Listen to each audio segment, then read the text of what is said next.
Estamos de volta com o nosso debate aqui pela Record News Santa Catarina sobre o debate, o cenário político nacional. Vamos então agora às considerações finais de cada um dos nossos convidados aqui nesta noite de quarta-feira. Eu começo ouvindo as palavras finais do advogado Rui Samuel Espíndola. Doutor Rui, suas palavras finais em 2 minutos para a gente fechar o nosso debate. Eu queria dizer que o tema da Lava Jato e as questões que ele suscita para o país, nós só compreenderemos toda a sua complexidade daqui a uns 10, 15 anos, quando nos afastarmos no tempo desses fatos. E há duas vertentes. A descoberta da corrupção é uma política pública constante em qualquer país democrático.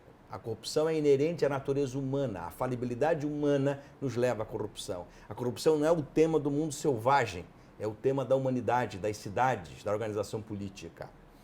O que nós temos que ver é qual o preço, como diz o professor Santos Céu, que vamos pagar para acabar com a corrupção, acabar com o sistema de direitos, com a Constituição, com a democracia, ruir com a República. Este é um tema, mas também isso está servindo para que nós tomemos pé em que situação encontra-se a nossa consciência jurídica nacional quanto a essas temáticas. A sociedade brasileira precisa ter blocos como esse da RTV, para nós refletirmos em contraditório, em dialética. Não é possível lançar uma única tese, uma tese que favoreça os acusadores ou uma tese que favoreça os defensores. Que nós tenhamos uma reflexão crítica, e aqui estamos fazendo. É um cenário de crise, é dolorido, eu acho que piorará muito ainda antes de começar a melhorar, mas a crise é um momento de muito aprendizado. E eu espero que o país aprenda, que nós aprendamos e cresçamos e sejamos melhores como povo enquanto democracia. Ok, obrigado pela participação. Rui Samuel Espíndola. Agora as considerações finais do cientista político César Luiz Pazold. Doutor César, por favor. Pois não, muito obrigado. Quero agradecer o convite que me foi feito, dizer da minha honra de estar aqui com os meus colegas ilustres e competentes. Dizer principalmente que a corrupção é a contradição da boa ética, isso é o óbvio, né? Ela precisa ser combatida, também é o óbvio, mas nunca atropelando princípios constitucionais inalienáveis, que não podem ser atropelados nunca, e muito menos nunca colocando em risco a democracia. Tem razão o nosso querido professor Rui, precisamos de uma distância histórica para uma análise mais científica. Na ciência política, então, a distância histórica é fundamental, mas nós já temos elementos suficientes para ter uma certa preocupação com essa tendência de precipitação na acusação. Isso. E a emissora está de parabéns porque reuniu 4 que estão remando, no bom sentido, contra a maré. Porque nós, ficou evidente, não concordamos com o exagero do peso específico da acusação. Obrigado pelo convite. Nós é que agradecemos a presença. Dr. Carlos Alberto Antunes Marcel, jurista, suas considerações finais, por favor.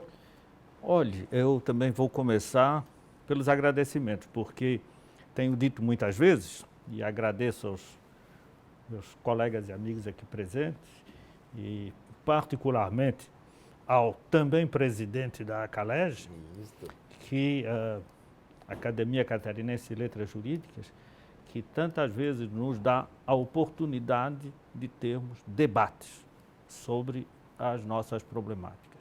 Nós precisamos efetivamente debater, precisamos de ideias e precisamos de conhecimento. A minha tese, por enquanto, daquilo que eu vi se produzir nos últimos tempos,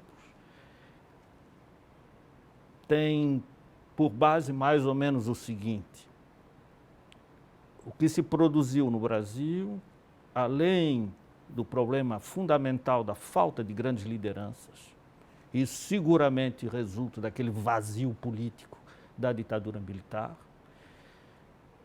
e nós chegamos a essa situação agora em que nós temos um executivo fragilizado, temos um legislativo fragilizado e temos um judiciário que, em verdade, exerce 2 poderes, o seu e uma espécie de poder moderador.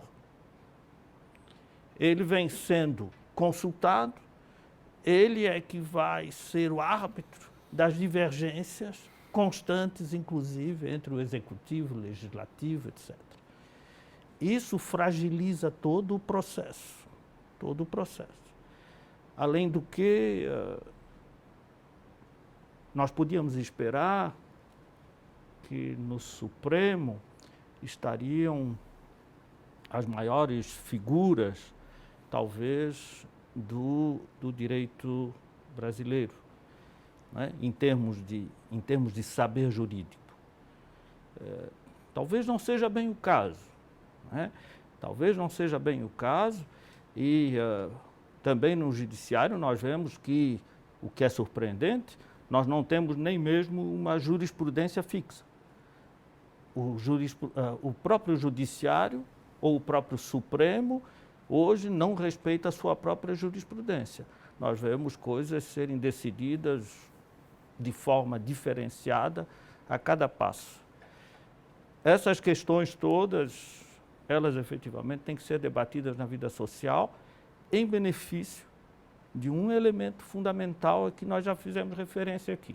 E por isso eu trouxe aqueles meus 2 livrinhos. Nós não queremos a falência da democracia. Tá certo. Muito obrigado pela participação aqui, doutor Carlos Alberto. Para a gente fechar, as considerações finais do advogado e sociólogo Sandro Cel. Sandro, suas palavras finais. Muito obrigado aí a essa oportunidade de debater com os nobres colegas aí, né? E me dirigir ao público, sustentando que a corrupção deve ser um dos objetivos, deve ser combatida e pode ser combatida sem que se retirem as garantias que nós demorou tanto a que nós construíssemos.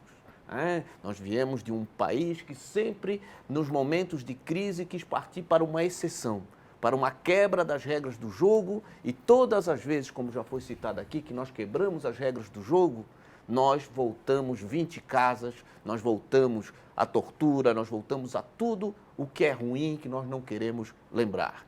Dessa vez nós temos uma oportunidade de construir algo diferente. Vamos enfrentar essa macrocorrupção? Vamos enfrentar essa macrocorrupção, mas dentro das regras e garantias que a própria Constituição diz. Respeitar a Constituição não deveria ser algo a ser visto como impunidade, a ser visto como algo estranho.